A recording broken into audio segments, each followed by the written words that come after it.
अपने बेटे और बहू के रोज के झगड़े से परेशान होकर कैलाश बाबू अपने कमरे में जाकर अपना बैग निकालने लगे।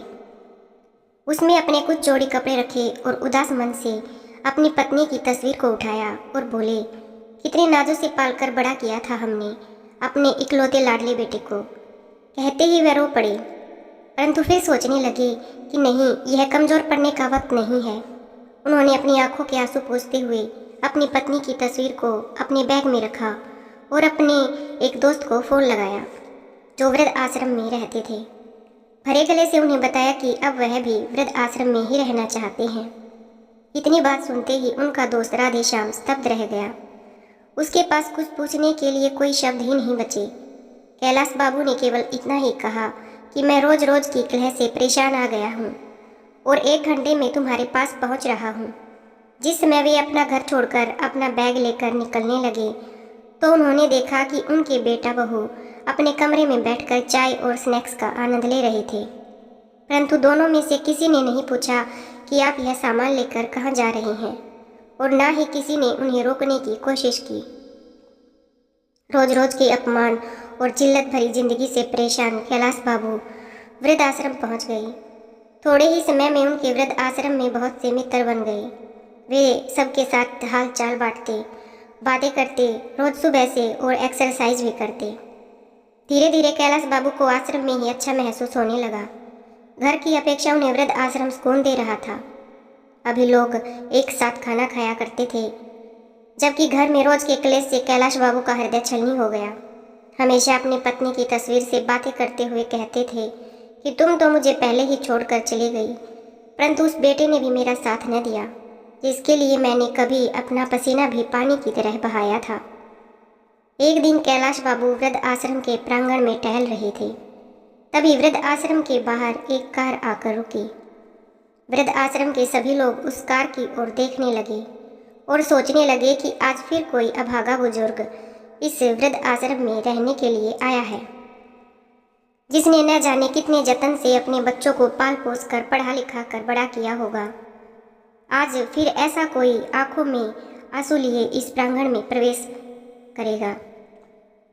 कार से एक नौजवान लड़का उतरा और उसके बाद एक औरत जो शायद उसकी माँ थी का हाथ पकड़कर बाहर निकलने लगे। उस औरत की उम्र लगभग 65 वर्ष के करीब रही होगी। सर पर पल्लू होने के कारण उसका चेहरा सही ढंग से नजर नहीं आ रहा था। थोड़ी ही देर में कार के करीब 30-35 वर्ष की एक अन्य महिला भी उतरी, जिसके हाथ में एक बैग था। उस महिला ने वह बैग उसे बुजुर्ग औरत के हाथ में थमा दिया और उनसे कुछ बातें कहने लगी। वह बुजुर्ग औरत चुपचाप उस महिला की बात सुन रही थी। फिर वापस में वे दोनों कार में बैठकर चले गए और बुजुर्ग महिला वृद्ध आश्रम के बाहर कुछ देर तक वैसे ही खड़ी रही और फिर भारी मन से अपने आंसू पोंछते हुए वृद्ध आश्रम में आ गई। कैलाश बाबू की ओर देखते ही अपने सिर के पल्लू से अपने चेहरे को छुपाने लगी और फिर बिना कुछ कहे महिला विभाग की तरफ चली गई। तभी कैलाश बाबू के साथ खड़े एक बुजुर्ग ने कहा, आज फिर से एक माँ की ममता तार तार हो गई। फिर से एक माँ के सपनों को चकनाचूर कर दिया गया। कैलाश बाबू बार बार इस महिला के चेहरे की ओर देखे जा रहे थे।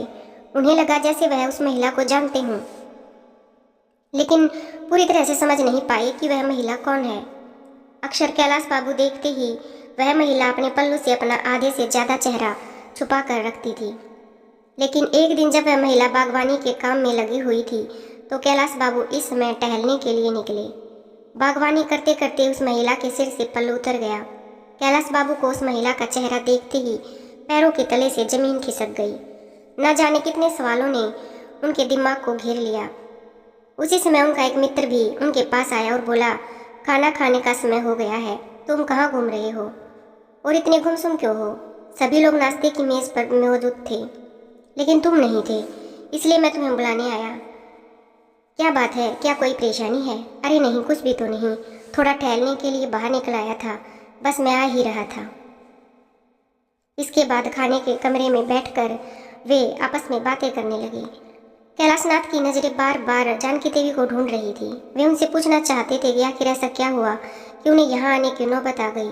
उनका तो भरा पूरा परिवार था और हमेशा कहती थी कि वह अपने बेटे बहू के साथ बहुत खुश है, फिर आज ऐसा क्या हो गया?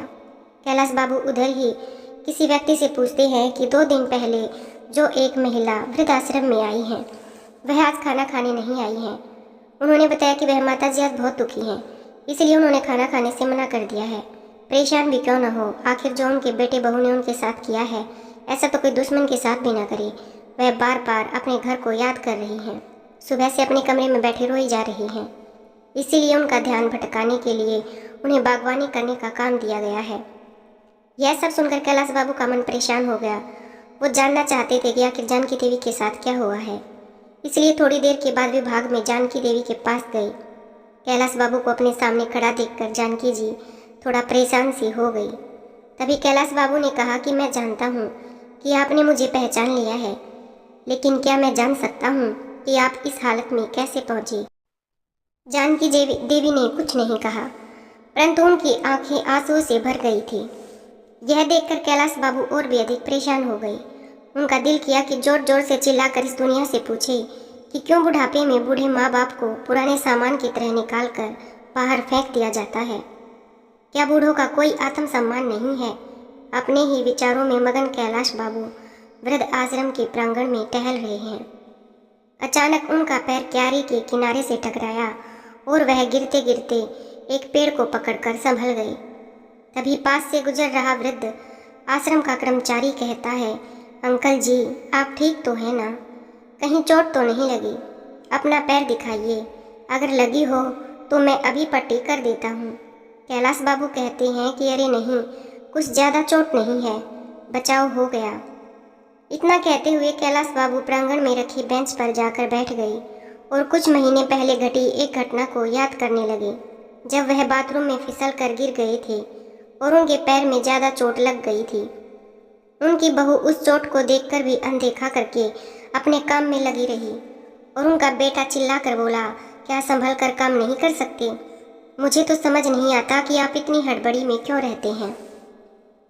कोई काम ठीक से करना नहीं आता आपको, जब देखो चोट लगाकर बैठ जाते हो और हमारा काम बढ़ जाता है। अगर कोई काम नहीं होता तो मत किया करो और आराम से अपने कमरे में क्यों नहीं बैठते, पूरा दिन इधर उधर घूमते रहते हो। उससे इतना भी न बन पाया कि अपने पिता का हाल चाल पूछे या चोट पर मरहम पट्टी करे। एक दिन जब कैलाश बाबू का चश्मा टूट गया तो अपने बेटे से कहने लगे, मेरा चश्मा ठीक करा देना, टूट गया है, ठीक से दिखाई नहीं देता। इतनी बात सुनते ही बहू बीच में जोर से चिल्ला पड़ी कि बस चारपाई पर बैठे बैठे खर्चे बढ़ाते रहते हैं और कोई काम धंधा तो करते नहीं हैं। बच्चों की तरह हरकतें हो गई हैं आपकी। न जाने ऐसा कितनी बार हुआ था जब कैलाश बाबू अपने बेटे बहू से अपमानित हो चुके थे। अपने अतीत में झांकते कैलाश बाबू अभी अपने विचारों में खोए ही थे। तभी सामने से उनके बुजुर्ग मित्र राधेश्याम जी आते हुए दिखाई दिए। राधेश्याम जी के चेहरे पर मुस्कुराहट थी। उन्हें देखकर कैलाश बाबू बोले कि क्या बात है राधेश्याम, आज तो बड़े ही खुश नजर आ रहे हो। अभी राधेश्याम जी ने कहा, आज मेरे बेटे का जन्मदिन है, उसका फ़ोन आया था कि आज वह मुझसे मिलने आने वाला है, इसलिए मैं बहुत खुश हूँ। बहुत दिनों बाद आज उसका चेहरा देखने को मिलेगा। राधेश्याम जी की बात सुनकर कैलाश बाबू कुछ परेशान से हो गई और अपने मित्र को बोले, जिस बेटे ने तुम्हारी यह हालत कर दी, तुम्हें वृद्ध आश्रम में छोड़कर चला गया, साल में केवल कुछ देर के लिए तुमसे मिलने के लिए आएगा, तुम उस बेटे के लिए खुश हो रहे हो? तभी राधेश्याम जी बोले, मैं तो इसी से खुश हूँ कि कम से कम मेरा बेटा मुझसे मिलने तो आ रहा है। मेरे लिए यह एक बहुत ही बड़ी बात है। लेकिन कैलाश जी उनसे नाराज होकर उनकी बात को बिना सुने अपने कमरे में जाकर बैठ गई। सोचने लगे कि यह किस्सा केवल मेरे साथ या जानकी जी के साथ ही नहीं है। वृद्ध आश्रम में रहने वाले हर एक बुजुर्ग की कोई ना कोई कहानी है और सभी की जिंदगी में वृद्ध आश्रम में रहने के पीछे कोई ना कोई वजह जरूर है। बिना किसी वजह के अपनी मर्जी से कोई वृद्ध आश्रम नहीं आता। जब तक कि एक व्यक्ति अंदर तक भर नहीं जाता तब तक वह यहाँ आने के लिए मजबूर नहीं होता। लेकिन देखो, सभी बूढ़े लोग अपनी उन कड़वी यादों को भूलकर अपनी ज़िंदगी को यहाँ बिताने को मजबूर हैं।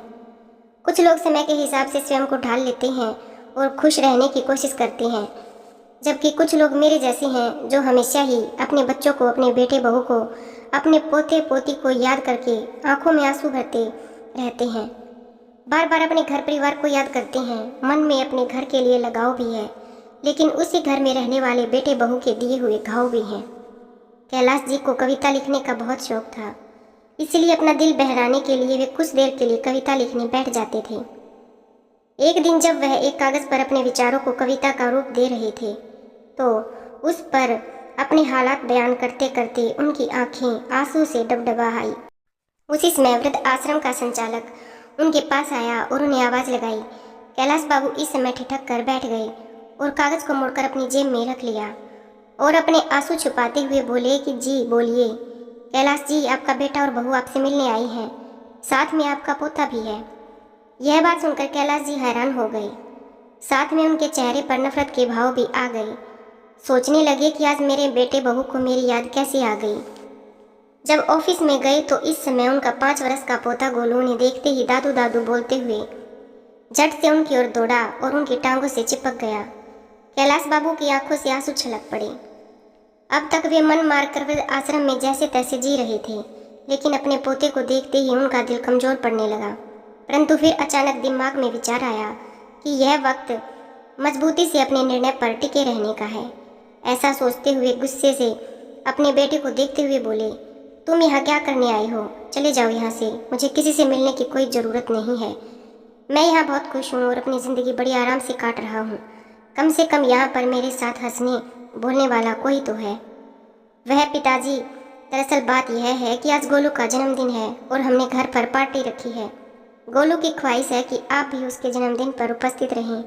यदि आप आएंगे तो आपके पोते को भी अच्छा लगेगा। तभी कैलाश बाबू बोले कि देखो, मैं वह घर छोड़ चुका हूँ और अब मैं वहाँ दोबारा नहीं जाना चाहता। इस समय उनका बेटा बोला, पिताजी आप घर चलिए, वहाँ आपके मित्र भी पार्टी पर आ रहे हैं, मैंने उन्हें भी बुलाया है।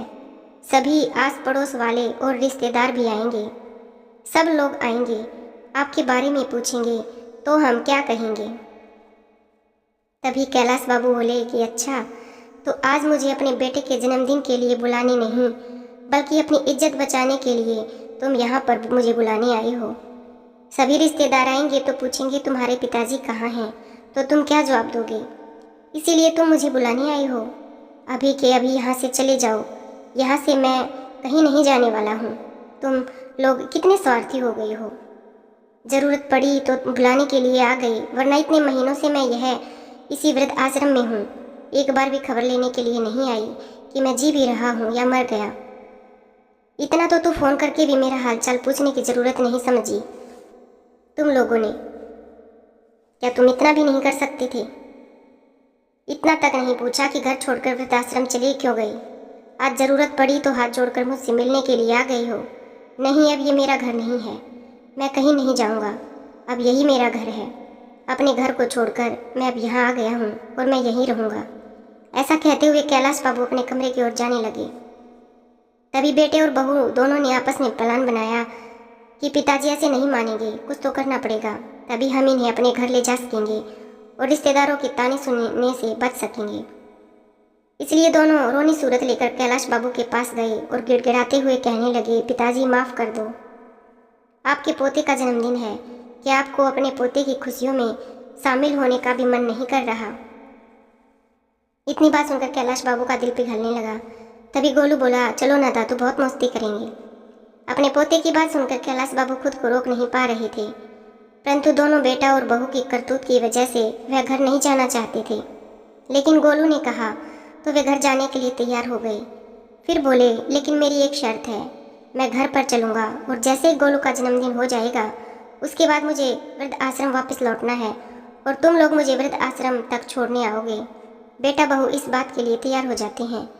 गोलू का जन्मदिन बहुत धूमधाम से मनाया जाता है, सभी रिश्तेदार और आस पड़ोस के लोग बहुत अच्छे से मिलते जुलते हैं। कैलाश बाबू के पुराने मित्र भी आज उन्हें बहुत दिनों बाद मिले, परंतु कैलाश बाबू ने किसी से कुछ नहीं कहा और हंसते मुस्कुराते हुए पूरी पार्टी का आनंद उठाया। परंतु उनके मन में कुछ विचार चल रहे थे। वे सोच रहे थे कि कल अपने बेटा बहू को जो सरप्राइज मैं देने वाला हूँ उसकी तो उन्होंने कभी कल्पना भी नहीं की होगी।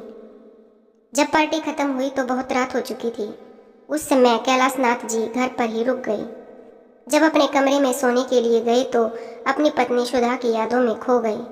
आप भी ना, 2 रोटियों से क्या पेट भरता है, 1 रोटी तो और ले लीजिए, अभी गरम गरम सेक रही हूँ, 1 रोटी और मेरे कहने पर खा लीजिए, आप खाते हैं तो मेरे तन को लगता है। अरे नहीं सुधा, मेरा पेट पूरा भर चुका है और कितना खिलाओगी? अपनी पत्नी को याद करते करते कैलाश बाबू सोचने लगे कि एक सुधा थी जो मुझे एक गिलास पानी भी खुद से उठाने न देती थी, और एक उसकी बहू है जिसने मुझे एक रोटी के लिए तरसा दिया। छोटे से छोटा काम भी मुझ पर डाल देती थी। सब्जी लाने से लेकर घर की साफ सफाई तक का सारा काम मुझसे करवाती थी। मुझे वह काम करने में भी हर्ज नहीं था, परंतु सब करने के बाद भी अगर घर में इज्जत न मिले तो ऐसी जिंदगी किस काम की। अपनी पत्नी की यादों में गुम पता नहीं कब उनकी आंख लग गई। सुबह जब सोकर उठे तो देखा बेटा और बहू दोनों तैयार खड़े थे। जैसे ही वे बाहर आए तो बहू रेखा बोली, चलिए पिताजी तैयार हो जाइए, आपको वापस वृद्ध आश्रम में छोड़ आते हैं। ऐसा कहते हुए रेखा के मन में विचार चल रहे थे कि कहीं पिताजी हमेशा के लिए यहीं रुकने का ही ना कह दें, उनका मन यहीं पर रुकने के लिए ना बन जाए। इसलिए जल्द से जल्द उन्हें वृद्ध आश्रम में छोड़ देना ही उचित होगा। कैलाश बाबू उन्हें देखकर हैरान थे और अपने बेटे बहू की मंशा को अच्छी तरह से समझ रहे थे, इसलिए वह भी जल्दी से नहा धोकर तैयार हो जाते हैं। जैसे ही वृद्ध आश्रम में जाने के लिए गाड़ी में बैठने लगते हैं, वह देखते हैं कि उनकी बहू रेखा के चेहरे पर एक संतुष्टि भरी मुस्कान थी। मन ही मन सोचने लगे कि चलो बेटा, आज तुम्हें जो सरप्राइज दूंगा उसके बाद से तो तुम वृद्ध आश्रम का नाम लेना भी भूल जाओगे। कैलाश बाबू ऐसा सोचते हुए कार में बैठ जाते हैं। एक पल को अपने घर को निहारते हैं, फिर सोचते हैं कि ठीक है, जहाँ मन को तसल्ली मिले उधर ही रहना चाहिए। यहाँ तो बेटे बहू को मुझे निकालने की बहुत जल्दी है, तो रह कर भी क्या करूँगा। अपना वृद्ध आश्रम ही अच्छा है। यहाँ मैं अपने हिसाब से खाता हूँ, अपने हिसाब से रहता हूँ और अपनी मनपसंद का काम करता हूँ। किसी की चिक चिक नहीं होती। जैसे ही वृद्ध आश्रम के सामने कार रुकी तो बेटे बहू कार से उतरकर बाहर खड़े हो गए। कैलाश बाबू भी कार से निकले और अंदर जाने लगे। जाते जाते रुक गए और पीछे मुड़कर अपने बेटे बहू को आवाज़ लगाई। वे दोनों अपनी कार में बैठने ही वाले थे, तभी कैलाश बाबू की आवाज़ सुनकर रुक गए। कैलाश बाबू ने फिर कहा, वापस मत जाओ, मुझे तुम्हें किसी से मिलाना है। उनके बेटा बहू उनके पीछे पीछे चल पड़े। वृद्ध आश्रम के प्रांगण में पहुंचकर कैलाश बाबू वहीं काम करने वाले एक व्यक्ति से जानकी जी को बुलाने को कहते हैं। जानकी जी जैसे ही बाहर आई, वैसे ही कैलाश बाबू का बेटा उन्हें देखकर दंग रह जाता है, और बहू रेखा को तो जैसे काटो तो खून नहीं। उसकी हैरानी का ठिकाना नहीं था। दौड़कर जानकी जी के गले लग गई और फूट फूट कर रोने लगी और बोली, माँ, आप यहाँ क्या कर रही हो? आप यहाँ कब आए और आपने मुझे बताया भी नहीं। परंतु उसकी बातों का जानकी जी ने कोई जवाब नहीं दिया। फिर रेखा बोली, मुझे तो यही लगता था कि आप भाई भाभी के साथ बहुत अच्छे से रह रही हो। कल ही मेरी भाभी से बात हुई, लेकिन उन्होंने कुछ नहीं कहा। फिर रेखा बोली, मुझे तो यही लगता था कि आप बिल्कुल सही सलामत हो। भाभी ने मुझे कल भी नहीं बताया कि तुम वृद्ध आश्रम में रह रही हो। मैं तुम्हारे बारे में भाभी से कितने दिनों से पूछ रही थी कि माँ से बात नहीं हो रही, माँ कहाँ है, एक बार तो मेरी बात करवा दो। तो भाभी ने कहा कि तुम तीर्थ यात्रा पर गई हो, इसलिए मेरी तुमसे बात नहीं हो पाएगी। और मैंने भी मान लिया कि तुम तीर्थ यात्रा पर गई हो, लेकिन मुझे क्या पता था कि उस जालिम औरत ने तुम्हें वृद्ध आश्रम में छोड़ दिया है। अपनी बेटी की बात सुनकर जानकी जी फूट फूट कर रोने लगी और बोली, बेटा, तुम्हारे भाई भाभी झूठ बोल रहे थे। मुझे 1 महीना पहले ही वह वृद्ध आश्रम में छोड़कर चले गए थे, लेकिन मैंने आपको फ़ोन किया था। आप मुझे फ़ोन पर भी तो ये बातें बता सकती थी, मैं तुरंत यहाँ पहुँच जाती। उन लोगों की हिम्मत कैसे हुई मेरी माँ के साथ यह सब करने की। इतना कहते हुए रेखा अपनी माँ से लिपट गई। मैं तुम्हें फ़ोन करके कैसे बता सकती थी? जिस दिन मैं वृद्ध आश्रम में आई, मैंने तुम्हारे ससुर जी को यहाँ देखा। इसका मतलब तो यह हुआ कि तुम में और तुम्हारी भाभी में कोई फ़र्क ही नहीं है। फिर मैं तुम्हें फ़ोन करके तुम्हारे भाई भाभी के करतूत के बारे में क्या बताती, क्या कहती मैं तुमसे? इतना कहते हुए जानकी जी ने उसे अपने से अलग कर दिया। तुम मेरी बेटी कहलाने के लायक ही नहीं हो, इसलिए मुझसे दूर रहो। यदि मेरे बेटी बहू ने मुझे घर से निकाला है तो मेरी बेटी ने भी अपने ससुर को घर से निकाला है, तो कुल मिलाकर मेरी दोनों औलादें ही निकम्मी निकली।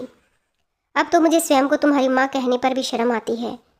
एक ने अपने माँ को घर से निकाल दिया और एक ने अपने ससुर को घर से निकाल दिया।